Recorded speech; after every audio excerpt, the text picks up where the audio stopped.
What is going on, everybody? Welcome back to another episode of the Heroes for Hire podcast. We are back again talking all the week's movie news, entertainment news, and just generally having a bit of a chit-chat about everything to do with film. I am joined as always by my best man, Mr. Sean Mead. Sean, how's it going? Do you know what, Connor? I'm positive. Yeah. I have a good outlook on the world at the minute. Would you say the word is hope? You're full of it. Full of it. Laden with hope, I am. It's coming out of everywhere. The doctor said, just like lead poisoning, I'm riddled with it. That's the lead, the microplastics, all of these things are within me, but mostly the hope. So this review, if you don't know, was meant to come out 7 days ago, and unfortunately Sean, he got me sick. He coughed on me multiple times and then I got sick. It was actually his fault, really, when you think about it. It's true, and then I coughed in some envelopes and sent those to him as well, just to double down on things. You coughed into an orphanage, then shut the door and locked them all in. Yeah, and then I made you adopt an orphan. So I was unwell last week and I lost my voice, so I was unable to record, which makes sense for a podcast or audio medium. Difficult. I can't do this alone, let's be honest. Yeah, so we decided that we would push it out a week, and we want to thank everyone for all the kind messages, everyone saying get well soon. So we did, but then I decided on Friday we did Hero Zero, so I did Supergirl. To let us ramp up to this, because Sean, I have not spoken to you about Superman at all. No, we often have this where we can no longer talk about the things we enjoy as friends because we have to record it.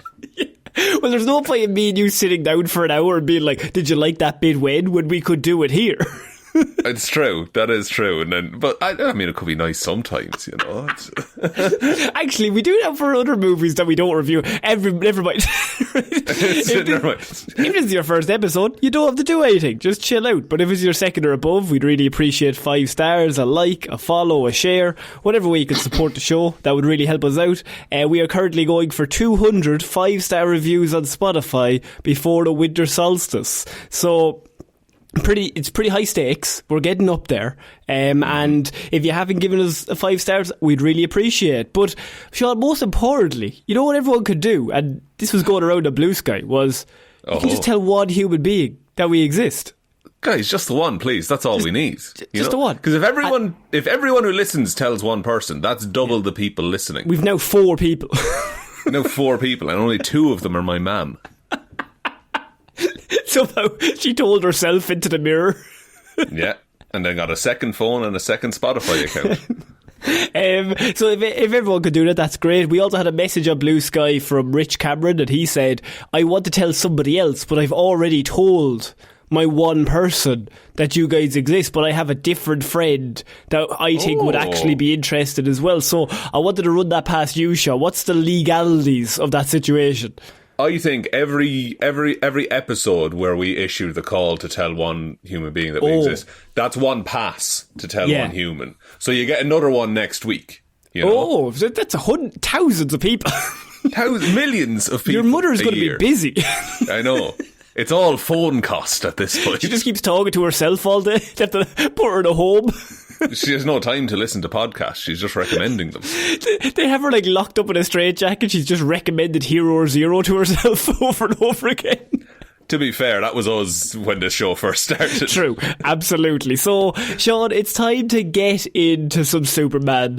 This is James Gunn's Superman movie. I would say probably the most anticipated movie of the year. I would say the movie with the most riding on it in 2025. This movie, a lot hangs on this movie doing well. A whole universe, you might say. A whole universe that him and it's Peter Safran. Yes, and Peter Safran they're obviously looking after the DC. They've been given the DCEU. I think it's still called the DCEU. No, it's DCU now. Oh, it's DCU now.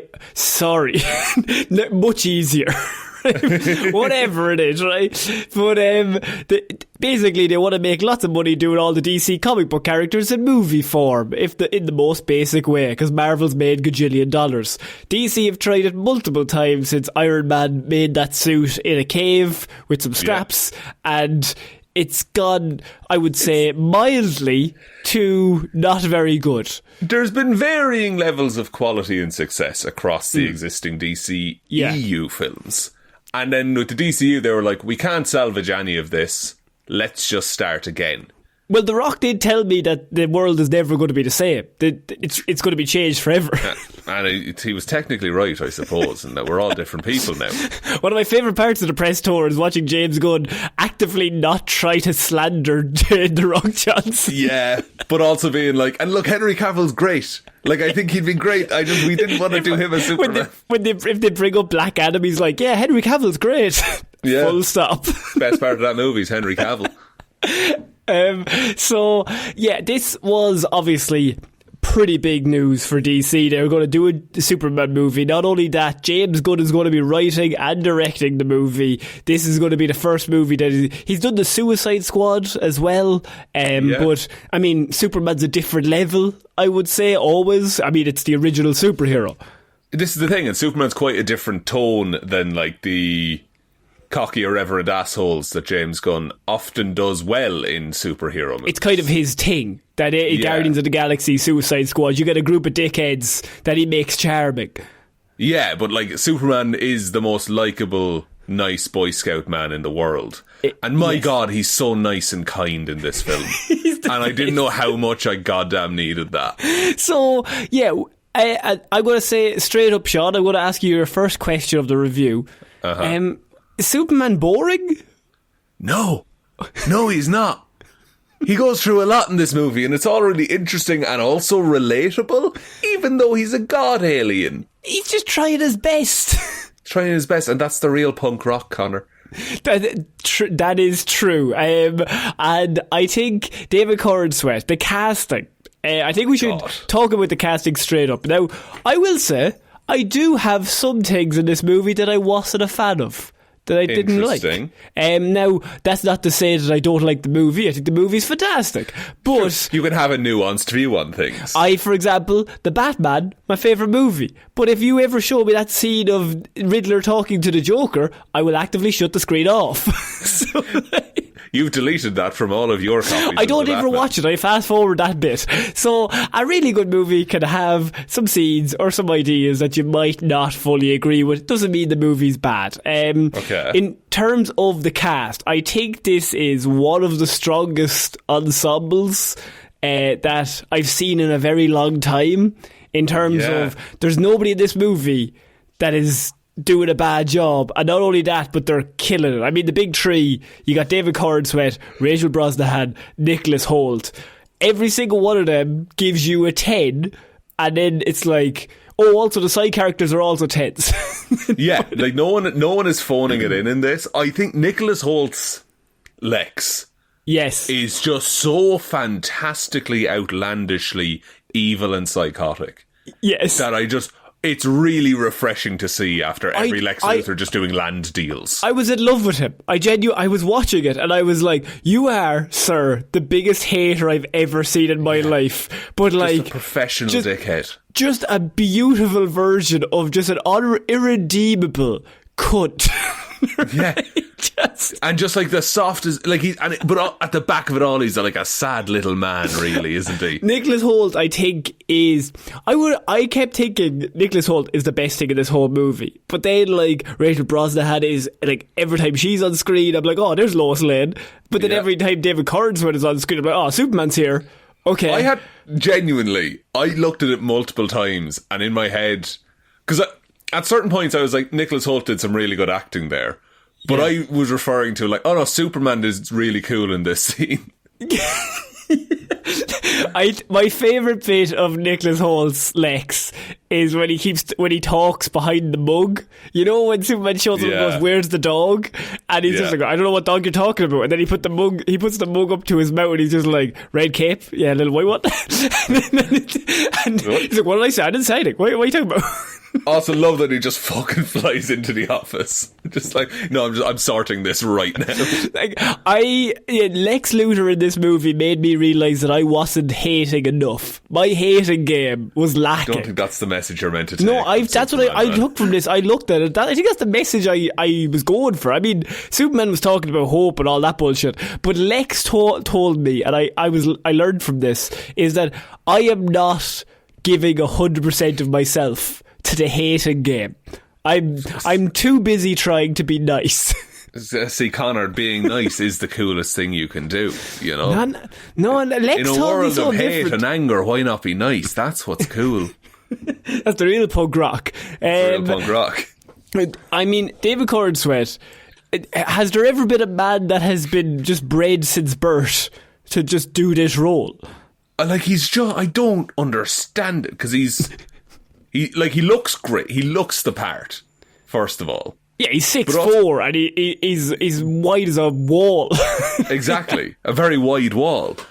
And then, also, he just has insane chemistry with Lois Lane. He does the strong, stoic stuff really well, but also the sad, vulnerable stuff. That we're going to get to it, but that conversation with Pa Kent might be one of the best things I've ever seen. Go away. That's we're not talking about that. I'll start crying. I teared up in this movie, man, and I didn't think Superman would be the one to do it. So now, when you say stoic and sad Superman, you obviously mean now Cavill has some strengths and weaknesses, and we don't want to have a fan base turn against us, Sean, because I would say Man of Steel is 50% of a great movie. Right? Yes. Yeah. I'd agree with that. But I think there's a really there's a balancing act that I don't quite think those movies quite hit. That Superman can be sad, but like he's not like mopey. He's not a sad god. He's a sad human when he's sad. Yeah.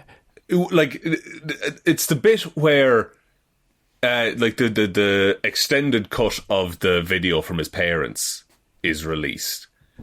And he's shocked and scared and sad and confused. And he just walks away and goes to be by himself for a while. Yeah, and he just has to get his breath back to be like, what the fuck is going on? Yeah, like, let's fucking think about this for a second. Yeah. And it's this very human moment of like, I don't understand any of this. I'm going to go away. I just needed to have 5 minutes by myself. Just need to have a little think. Just have a breathe for a second.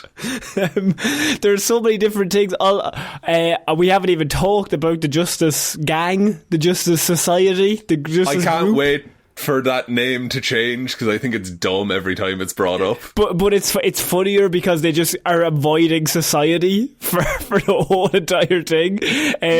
So you have Eddie Gattegi, Nathan Fillion, and Isabella Merced.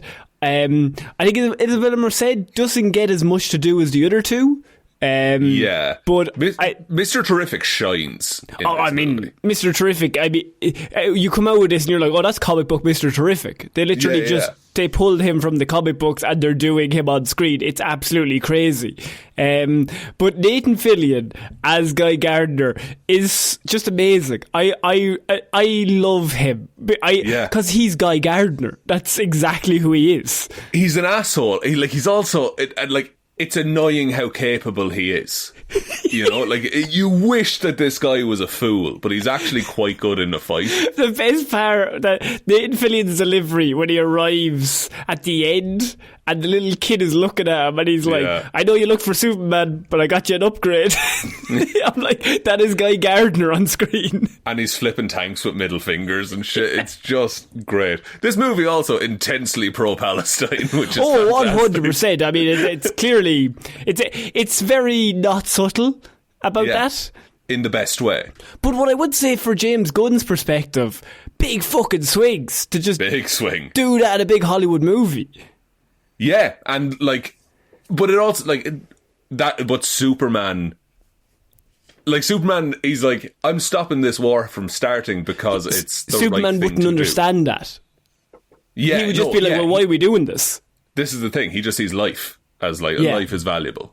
Yeah, so I mean, speaking about James Gunn and taking wild swings, what actually stood out to me a lot, and we can get back to the cast. We're probably going to talk a lot more about different scenes that they're in, what they absolutely kill it in. But James Gunn, not actually a lot of James Gunn humour in this, which I kind of like stripped it back slightly. And I actually kind of enjoyed that. I think the reason for that, from my perspective watching it, was he knows that this has to be big. He knows this has to be... There's a lot riding on this. And I think of this as like Batman Begins kind of stuff. Mm-hmm. So like Batman Begins is you do Sam Raimi's Spider-Man 1, where you're like, let's just do the movie that's real good, that's 8 out of 10 across the board, and people are going to like. True, but I think as well this... I think there's a safer way to make this movie. And it involves not having Lex Luthor just have pocket dimensions at his disposal. I do not like that. Okay. Yes. Like, this world is incredibly lived in. Like, this feels like the 5th film in a series. Yeah. But what I meant by that is because I think this movie is now a setup to number 2. So if you think of Spider-Man 2 or The Dark Knight or any of that, so you do the first one, set the world, this is what everything's going on. Second one, James Gunn could go full James Gunn. You could just be like, throw everything into it, because fuck it. Like, if we've done the first one, the ground is there. Now the foundation is there, we can go all in and go absolutely like full whatever you want to do, which I'm assuming is absolutely insane, whatever he wants to try and pull off. Yeah, but like but also I could just see Superman also showing up in other projects for a while. You know, like we don't immediately need a Superman 2. Sean, I mean, I want to get to it. We'll get to it later on, but I mean, Robert Pattinson. Like, he fits, right? He fits right into this universe. I mean, it has to fit. Surely. Has to be it. I know James Gunn has specifically said multiple times they are not in the same universe. They are absolutely completely separate. But even Clayface has also now moved, so it's not in Matt Reeves' one. Now it's in like the actual proper one. And I obviously am going to keep up this conspiracy theory that this is Matt Reeves is actually just in this world until they tell me.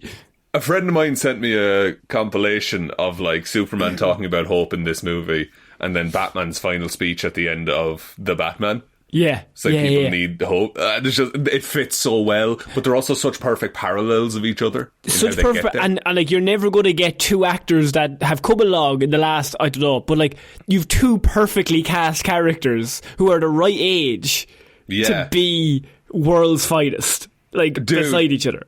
These 2 in a World's Finest movie, I would explode. And one of the best comic book series of panels is always the bit when, and I'm sure, I don't know if you've seen it, but it's like Superman talking to Lois about Batman and Batman talking to Catwoman about Superman. And the fact that, like, I had everything. Like, Superman's like, I had parents, I had people that love me, and I have superpowers, so I have to do this. And then it cuts to Batman, but then he's like, Batman's different. Like, he just does it because he's the best. And then Batman's on the opposite side, like, that guy's an alien. He didn't need to help us at all. I was destined to do it. He could have just lived his life, but he decided to help us. And, like, both of them see the other person as the best hero that exists. Yeah, they both have such respect for each other. But you also have completely different ideologies of how you would go about it. Like, I can't... Now that this has come out, I just came out at the cinema like, they should be in a team together. Like, they should have a conversation. These 2 should hang out. Like, it would be... Like, they wouldn't like each other. But it's good. That's cool. That's fine. But they don't have to fight and kill each other immediately. No. They don't have to fight about Martha. I'm more so thinking, like, if they team up, they go about it different ways. Yeah, but and maybe it is a Clayface they team up. Who do World's Finest usually go up against? Well, there is a World's Finest animated movie, which is excellent. It has possibly my favourite Batman and Superman scene is when Batman flips Superman, and because Superman X-ray visions Batman, and he's like, Bruce Wayne. And he's like, okay, that's cheating. You can't do that. And so then Batman flips Superman, and Superman's like, what the fuck is wrong with you? Like, you just tried to attack me. I could literally kill you. But when he flips him, he puts a tracking device on him. And so when Clarke goes home and he like gets out of a suit and he sits down in his bed, he just looks out the window, and about 2 miles away out the window is Batman with binoculars just staring right at him. And he goes, now I know your identity too. Like, that's great. The villain in that movie is Lex and Joker combined together. Fair. Yeah. So we get Barry Keoghan in with Nicholas Hoult. Yeah, you get Big Barry. He's talking to the Riddler. I wanted to spend 3 minutes of this review talking about that because I was like, yeah, that should happen 100%. I think it would be a very good call. I really pity whoever has to be Batman alongside Robert Pattinson's one. Yeah. That's a tough gig. And I know some people don't like Pattinson, but I mean, it's a very tough, because you'll have to go sad. If Superman is full of hope and happiness, especially this Superman, Batman has to be the other side of the coin, just in terms of dynamics. This is the thing. And if Superman is punk rock, Batman is grunge. Yes. And what's more grunge than the eyeshadow? Oh, no. You're not my real dad. So actually, speaking of, similar to your dislike of how Batman is mean to Alfred in the Batman, I think Jimmy Olsen could be nicer to women in this movie. I was thinking the same. Right? When he's really mean to Eve, I'm like, dude, why you, like, well, not even just on a human level, be nicer. But secondly, as a journalist, if you're trying to get information, you're trying to get the information, butter her up. You gotta be way nicer. Like, yeah, of course, absolutely. Like, the fact that we see him still be hesitant, even when he's trying to like get information, I'm like, that's just really weird. Yeah. You have to just fake it, man. You've already opened yourself up to being like, oh, I'll seduce this woman to get information. Don't now start being weird about it. Yeah, I think him being a ladies' man is very funny. I think that's a really good character way to go. But I agree, I'm like, just be nicer. What are you doing? Just in general. And he seems nice to everyone else. Also how he's just very, like, he is good at his job. Yeah. Like, when they're on the craft at the end, he's just like, yeah, I'll type this up, you dictate, I'll do it, and then publish. Like, he knows his shit. Yeah. I really like that everyone in that team knows what they're doing, knows their stuff. And, you have...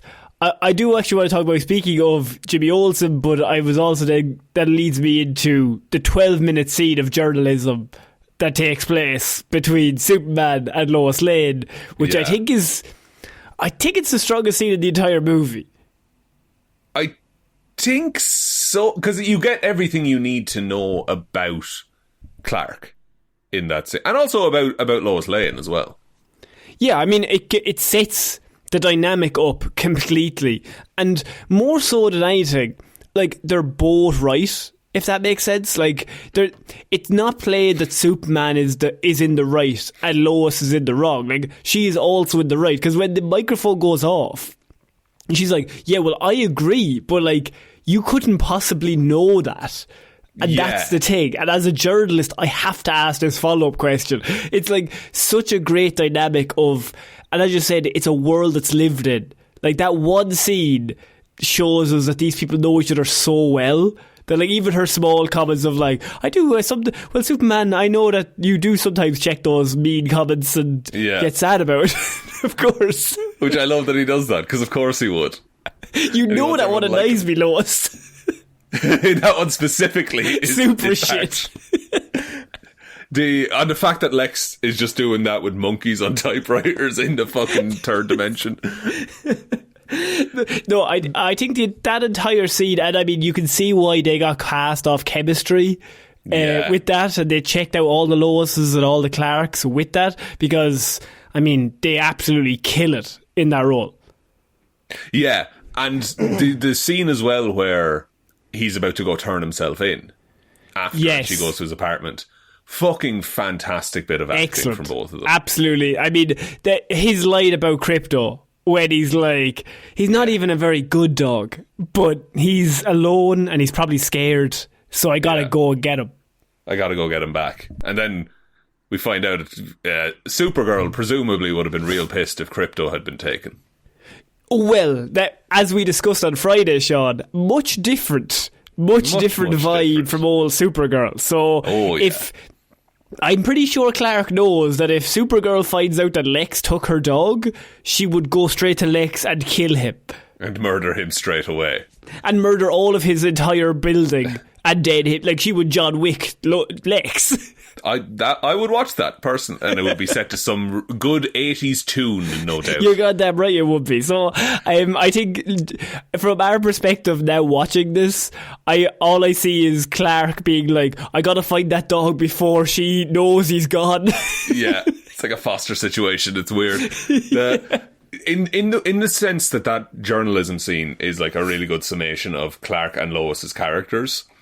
The scene that really sums up Lex to me is it's in the final fight with Ultraman, and Lex is calling out the commands, but he's swinging in the air as he does it. Yes, as if he's punching Superman. Yeah. And it's just like, that's Lex Luthor to me. Like, he can't beat him. He needs technology to even come close. But he's like, I'm better than you. Braids over broad all the time. And it's just not. And I think that's a perfect encapsulation of Lex and why he never quite gets it, because Superman isn't broad, like Superman is heart. And boys, I just came up with that. But, off the top of the dome? Nice. Off the top of the dome.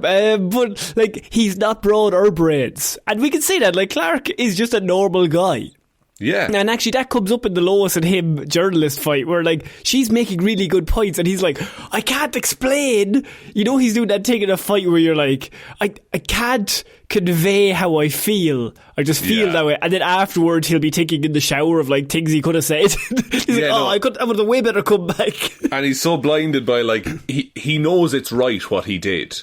Yeah. But like, yes, the laws and the regular ways of going about this, he did not follow any of those. There's a bit where he's like, I said we'd have another discussion and it might not be as friendly. It's like, so you threatened a world leader. Like, yeah. And then she's like, and what would the second discussion be? What do you mean? What did you mean by that? Like, what were you going to do? And he's like, I'd have a stronger conversation with him, I suppose.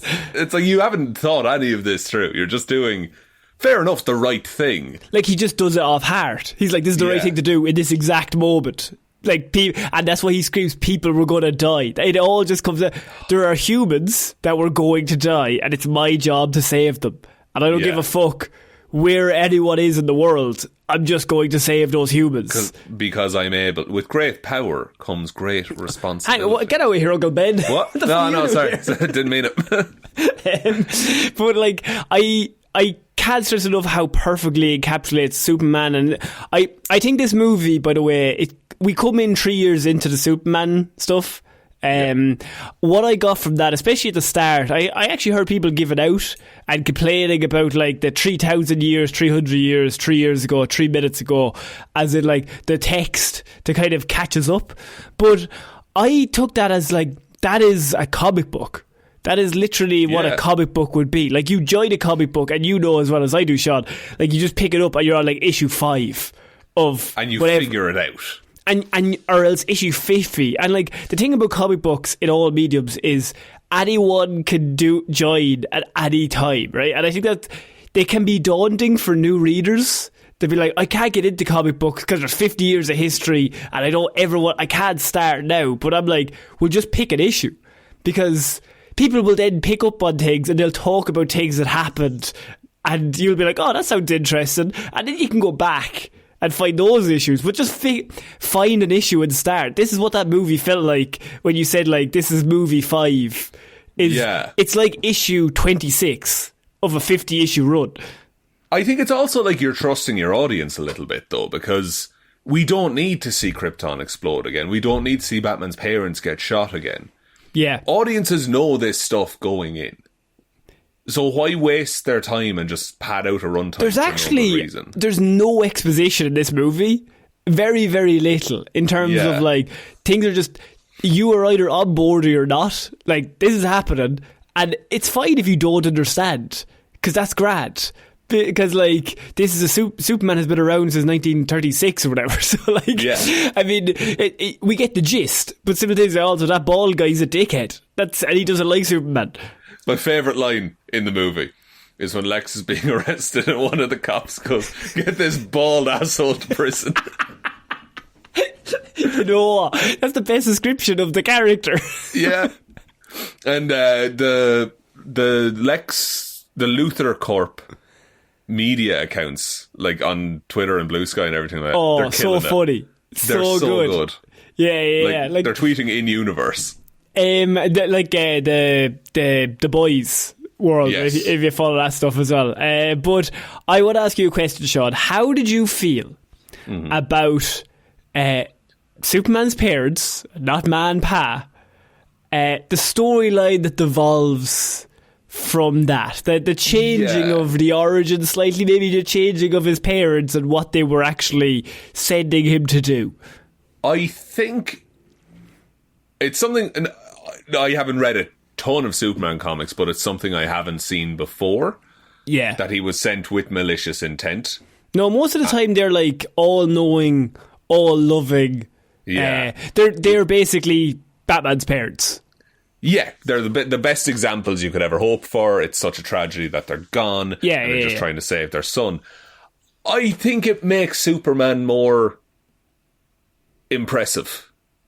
Because it's and it makes Matt and Pa Kent way more important to the story. Yeah. Because it's the way they brought him up is why he's a good man.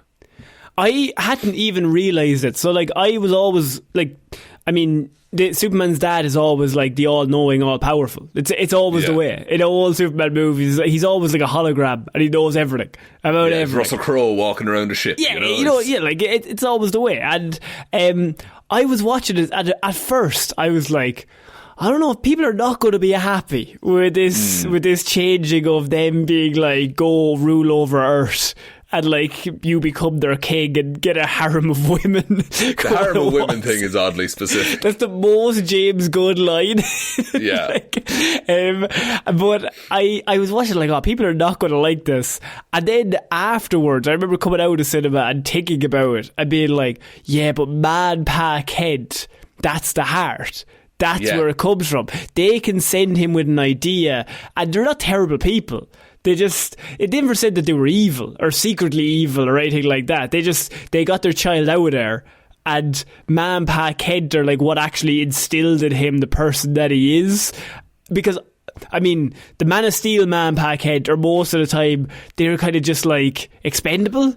And I actually think that makes it's more boring that way. Yeah, the idea that, and they've played with it in other aspects of, like, depending on where Superman lands. Yeah. You get a different result. Like, the world got so lucky. The world should be so grateful to Man Pa Kent for what they did. Yeah. And I think and then once the ending comes around where he's like, show him the video, that calms him down, and it's all the home videos. Fuck off, okay. You know what you're doing, alright. You know what you're doing. Firstly, excellent stuff. Secondly, fuck you. Yeah, how dare you, James Gunn. How dare you make me feel my own feelings. I know I hate that. The Fortress of Solitude is great in this as well. Looks real good. Looks real good. Wish it had the big heavy key. But other than that, pretty good. Do you want to talk about some things that you didn't like, Sean? Was there anything that you didn't quite vibe with? Didn't quite vibe with? Let me think. I didn't like the design of I keep going to call it the negative zone, but it's not that. The pocket universe? The pocket universe. I think it's a bit boring in there. I think this movie... That's the one thing in the movie I was like, I do not vibe with that whatsoever. Yeah. Any of the pocket universe stuff, or even the big bit at the end with when it starts exploding and the big voids cutting through Metropolis. Yeah. I was like, I don't give a shit really about any of this. Like, it's just a big CGI crack in the world. It's too much damage to where I know It's like I know nothing really too bad is going to happen. They make it very clear that everyone manages to evacuate. How did you get 12 million people out of the city? You know, with like 60 minutes of notice. Like, yeah, I was watching it and I was like, I wouldn't have done that. I wouldn't have gone. I just think it visually. I think it's quite boring as a place.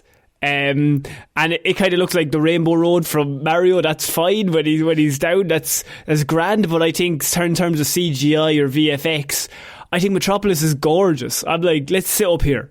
And it's quietly like elevated from a real city as well. Like there's something a bit more futury about Metropolis in general. Yeah, that was the one major flaw that I had in it. That, like, also Ultraman is there, which is Bizarro. They're trying to bring Bizarro back. I thought that was a kind of a bit bored when it was like, oh, it's just Superman fighting himself. Which is a complaint that's often levelled against comic book movies, is that the hero just fights like a mirror image of themselves, really. But I suppose then you go the opposite way of like, well, Lex's only idea to fight Superman, because he really wants to secretly be Superman, is to create a duplicate version of Superman and then use that for evil kind of vibe. I get the idea. I'm just like, there's obviously Superman has so many cool characters, so many ways you could go about it. Lex can do so many fucked up stuff. Like, he stole a dog. That's the worst thing he did in this movie. Like, him stealing crypto is 10 times more emotionally resonant than the big crack in the world couldn't through Metropolis. Yeah, I feel like you don't need it to be a world-ending event in this one. Yeah. Because I don't think Lex wants to destroy the world. No, and not this Lex. Superman. Yeah, he literally only wants everyone to turn on Superman. He wants everyone to hate him. Yeah. Also, Lex getting Loki'd by Crypto at the end. Yes. Yeah, he just gets swung around for, like... I would have preferred...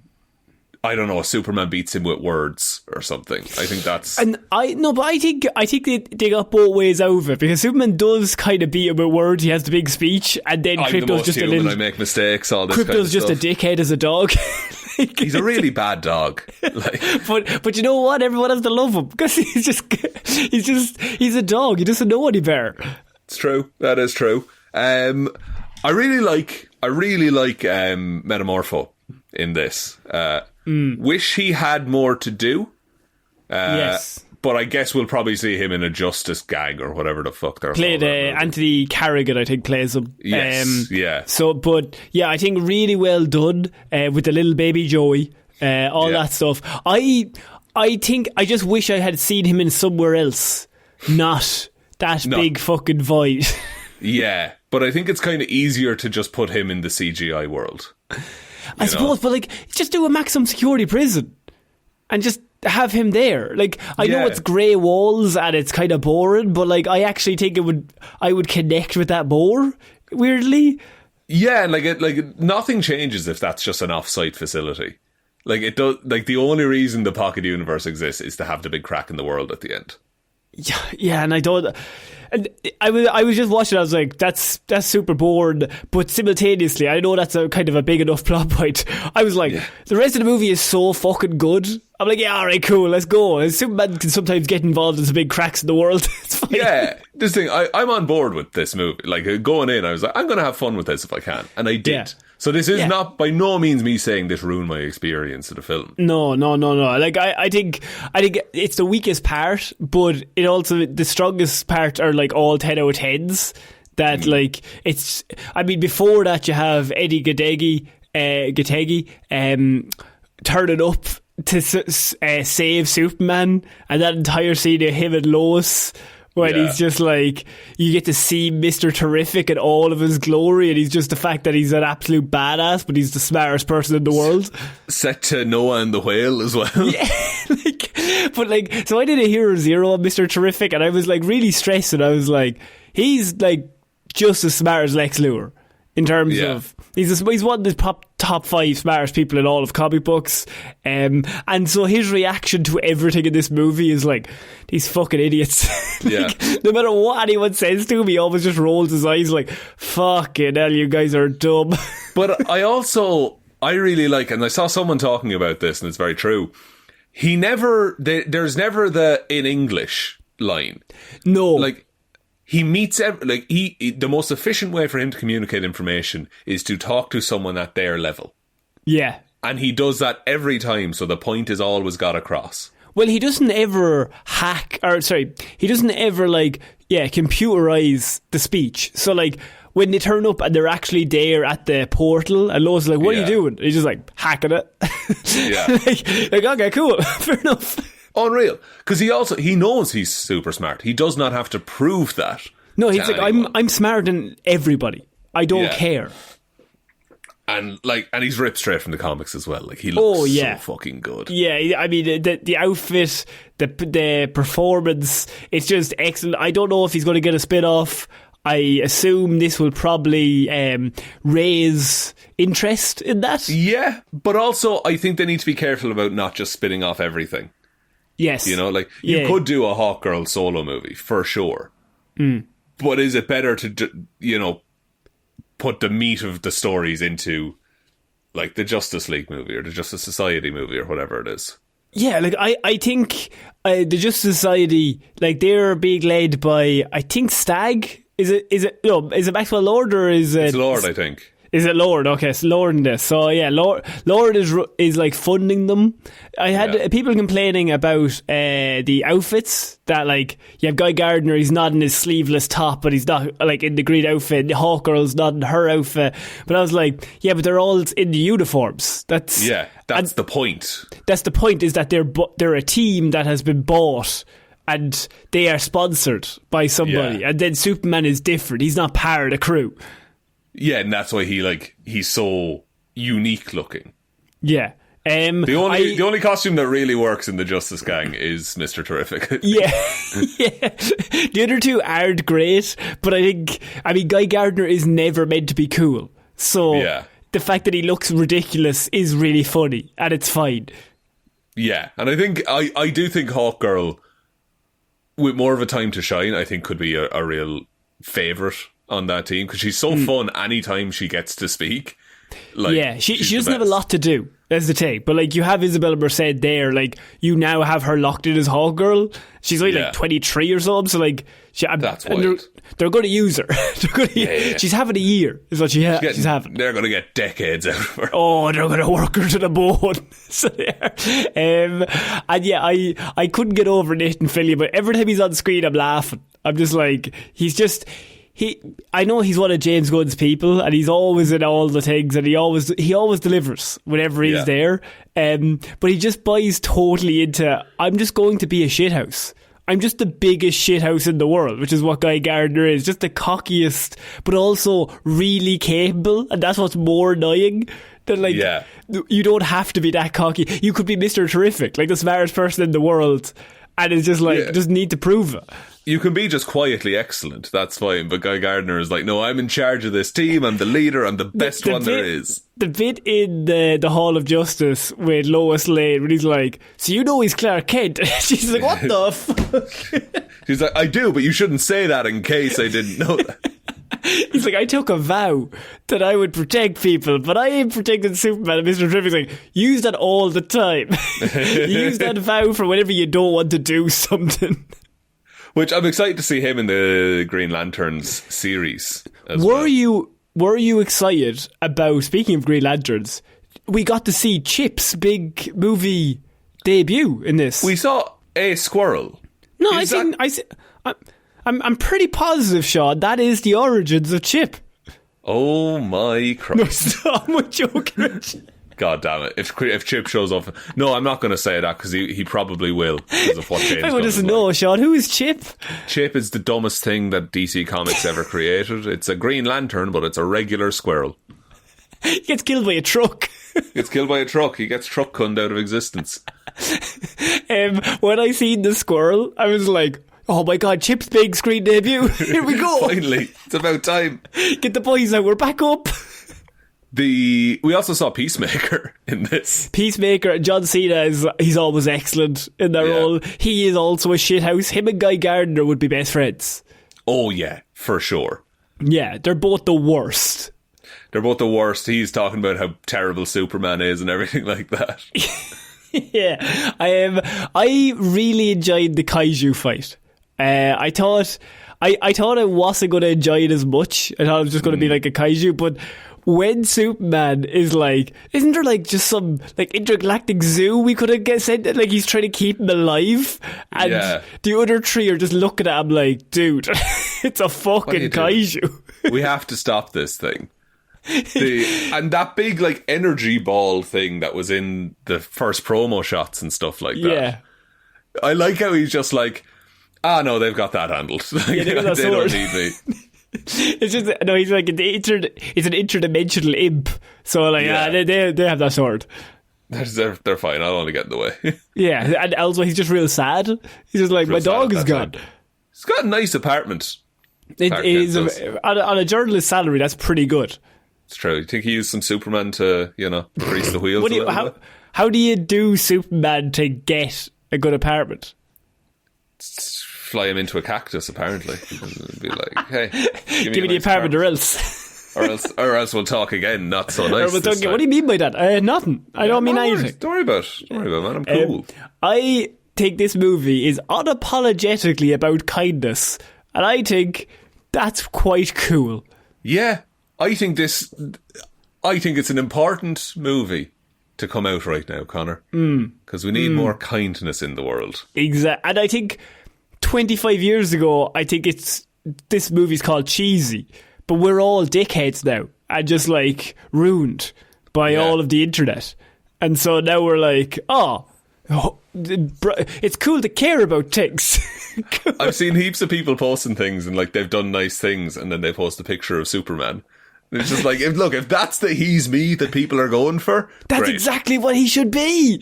Yeah, and like, he should be an inspiration. And David Cornsweet's just fucking, he's just his face of just like, let's just try our best. Yeah, it's just too nice. I've been watching a bunch of interviews of that man, and he's a fucking nerd as well. Yeah, he actually kind of reminds me of you. Connor, please not continue. Not in looks, or no, like... I could get the haircut though. Yeah, this is what we always do. Sean will get the haircut of whatever movie we're watching. We're like, make me look like David Cornsweet, please. Oh, no problem. Here's a load of boiled chicken and rice. I want to talk about the scene that we've been avoiding, Sean. Parkhead and Superman on the farm. How many tears did you cry, is my question. Well, it's when Parkhead starts tearing up saying he's proud of his son. Fuck off, yeah. Lads, what are we at? No. How do you expect me to go about my day-to-day life after seeing that? I think this is I said the journalist scene is probably the strongest scene in the movie. I think this is my favourite scene in the movie. I think so too, yeah. Of just like, I think I don't know how many people would disagree with this. It's just like, I was watching it. Once Parkhead starts being like, kids are just bored, and it's just our jobs to kind of give them the tools. They're just going to be who they are. You can't do anything about that. And the person that you are, I'm so proud of. And his little voice cracking. Oh man, his parents love him so much in this movie. Like, they're his biggest fans. Like and he's busy in the city and he can't call him. And they're giving the calls of like, what are you up to? Like screaming down the phone at him. It's so apt. And then, like, when he's in trouble, he goes home to Smallville. And they immediately look after him and they like take care of him, but simultaneously, like, they don't treat him like Superman. Like, they don't care. There's just he's their son at that point. Yeah. That's it. Love Lois looking around his bedroom and realising like, oh no, he's just a regular fucking idiot. Yeah, he's just a dork. He's just a gigantic dork. Like, and because they're talking about like their favourite bands and stuff. Yeah. And he's like, I like them, I think they're fun. And then he goes to his room and the poster is up there and he's just been listening to them for 20 years. He's just like, he's just a punk rock kid. Like, you've just been listening to those, like he would listen to Fall Out Boy back in the 100%. 100% that man listens to Fall Out Boy. Like, so, do you think he knows who Evanescence are? Does this Superman know who Evanescence are? What are we talking? Are you asking if this Superman has seen Daredevil? That might be world breaking. I'm saying, has the Superman sang "Wake me up inside"? I think he had a phase of it. Yeah, I think so. I think there was a couple of years there he was into Evanescence. You know what? I respect him more. I love this man. I want to be this man. I want to be this man.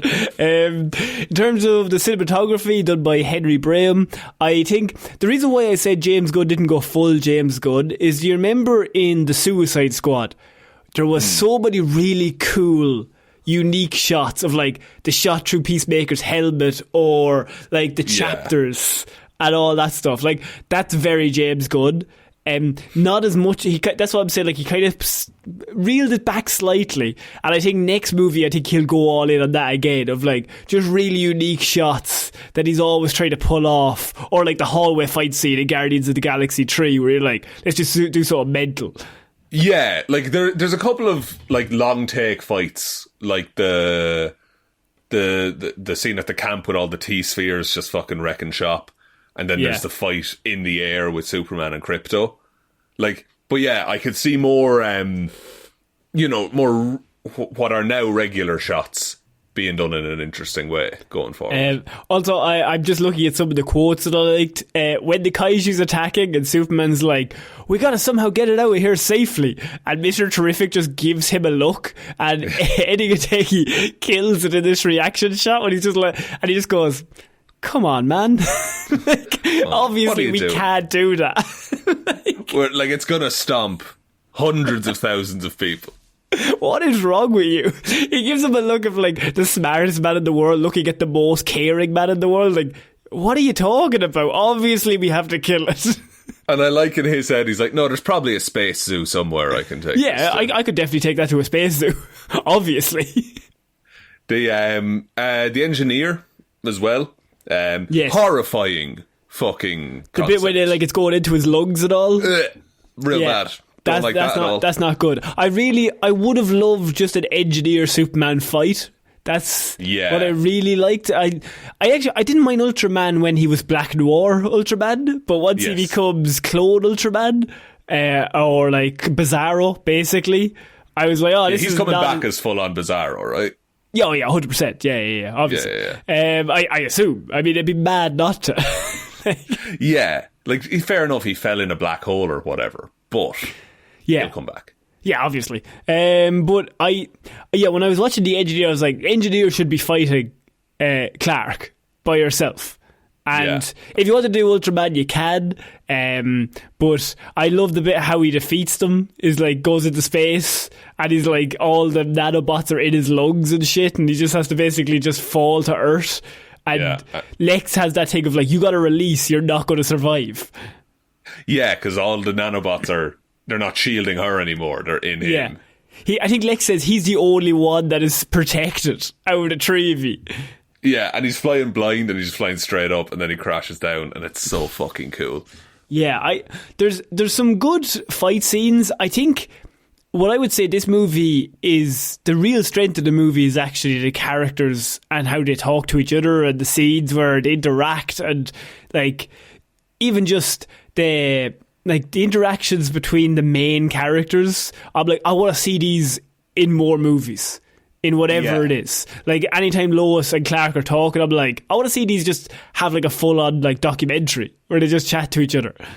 Yeah, and even like all the Daily Planet stuff, that's all really fun to just watch them hang out. I love the bit that the city is, I know we don't really like the fact of the big void and it's opening up, but the fact that everybody is leaving the city and running and they're all in the office trying to figure out how Lex is they're putting the story together, like, and they're like just talking completely normally and there's like all screaming going outside. Also love how at the end, like, Perry and Jimmy both know that Superman and Lois are together. It's like, how long has that been going on? About 3 months. And he's like, stop calling me Chief. My name's Perry. The music, by the way, John Murphy, David Fleming do that. I think it's a great job. I mean, it's John Williams mixed in with like a modernized version as well. Up until today, it's made $350 million. So, sorry, as of yesterday. So quite a lot of money. I think it has to make, I read somewhere once where like it has to make like half a bill to like break even before the DC will even think about start like actually continuing on, if that makes sense. Yeah. But I like that they're not going for a bill straight away. Well, they probably are. I mean, David Zaslav is literally Lex Luthor in like real life. Do you think he ever watches these and is like, maybe I should change? He thinks he's Superman. He's like, I'm the 100%. Hero. No, he thinks he's Jimmy Olsen. He's like, I'm Jimmy. Obviously. I'm Jimmy, I'm great with women. I treat women terribly. Yeah, I haven't slapped anyone's arse today. Is Zaslav one of those? Or? No, I think he's just a terrible person in general. Okay. I don't think he's a sexual predator, but it's not mutually exclusive. I think he's just a terrible person. I don't know anything about the sexual stuff. That's fair. But we know enough to know he's a terrible person. I can guarantee you that. Yes. Sean, I mean, this movie, I would say go watch it if you haven't seen it. I feel like a better person after watching this movie. I'll go as far as to say that. Yeah, and even if you don't like, and you don't have to like the big fight scene at the end or some of like the big last action set piece, that's cool. I mean, the rest of it's all fucking excellent. It's so good. It's a lot of fun. It makes me want to see more from the DCU. And it made me surprisingly more interested in seeing what Green Lanterns can do. Yeah, I think Green Lanterns now come out of this, like when we get to see Jon Stewart and Hal Jordan, we're like, oh, they're way better. Yeah. Guy Gardner sucks. Guy Gardner's the worst one. It's just he's all we have right now. Yeah, but I think that's where he's meant to be, in the pecking order. Yeah, but he's fine on Earth. The rest of them can go to space. Exactly. I would say if we haven't... Also, I don't think we said spoilers at the start. We just got straight into it. I'll put it in the title. It'll be fine. It's fine. Yeah, everyone go see this movie. It's real good. And I think all this movie made me... I came out of it, and the first thing I thought of was, Jesus, I can't wait to see more of that Superman and Lois. And because I think Superman's only as good as Lois and Lex. If Lois and Lex are good... Superman's always works a lot better. The three of those, like, they nailed it in this movie. Yeah. Like, you could put them in any situation and it would be entertaining to watch. I think this is Nicholas Holt's best performance. I think I've seen him do. And I know he's like one of the best actors in the world. But like, yeah. But he has nailed it. Like, he just... Every time he's on screen, I'm like, you are a dickhead. Yeah, and I'm so excited because he's only going to get more unhinged the more times he's beaten. This is him at his best. Yeah. This is him where everything was going right for the most part. Because every time Lex gets beaten, he comes back 1% worse. Yeah. And he has to somehow regain all the trust and then lose it every time. He becomes more unhinged to get it back. Perfect. I can't wait to see more. I think, actually, my favourite scene with Nicholas Hoult is when he's on that talk show and he's like really earnestly being like, I know it's absolutely terrible. I'm as shocked as everyone else. I just try my best. You know what I mean? Or the bit when he's talking to the government in the Pentagon and he's like, meet my new team that's going to protect the world. Superman, dickhead. But these guys are going to really protect us. These guys are sound. Don't worry about it. Planet Watch. Billionaire. Planet Watch. That's it. It's so dumb as well. Okay, I think that's it for this week's episode, Sean. What a big week, Connor. Would you like me to take us out? I'm glad we got to talk about it finally. Yes, it's been a long time coming. I'm sorry for taking your voice away from you. No problem. I appreciate that. Thank you everyone for listening to this episode of the Heroes for Hire podcast. We will be back on Friday with an episode of Hero or Zero, and then next Monday with another episode of the show. Big thank you to everyone over on Patreon, patreon.com/Heroes for Hire podcast. Link to that is in the description. And shout outs go to Róisín and Baby Ben Palmer, Ryan Komatsu, Dozer, Enthusiast Evanson. Jesus Christ. I'm not alone in the house, otherwise I would have really gone for the scream there, Waffles, but maybe later.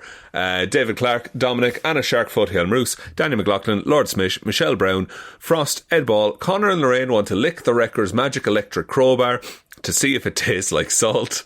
Russ, quick question. Given his shocking fate, was the penny plunderer represented by Lawler and Meehan in court? Parfitt. Probably, actually. Probably? Yeah. That's fair. We would have got him 10 to life, I think. Yeah, he wouldn't have been killed. I think the judge would have just wanted to get rid of us. This is 4:30 on a Friday is the case. Judge wants to go home. Thank you to Jackson Brueheim, Liz had a few too many on St. Paddy's Day and tipsily subscribed to the Patreon. Ciara Lawler, Judge Leahy, Mikey Chairs #1 fan, has a great taste in movies. A bag, a normal bag, definitely not a demon, just a boring ordinary bag.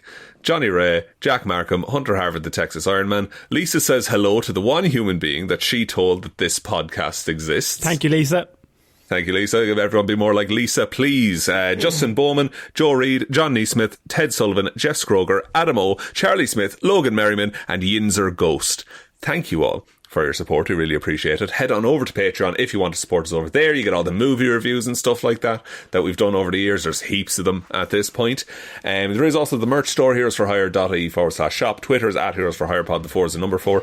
Facebook is Detective Divilment's discussion group. Instagram is Heroes for Hire Podcast, and the best way to ever help out the show is to tell one human being that we exist. Just a one, please. And I think that's about it, Connor. We did it. Okay, I have been Connor Lawler. I've been Sean Mean. We shall see you all next week, guys. Bye.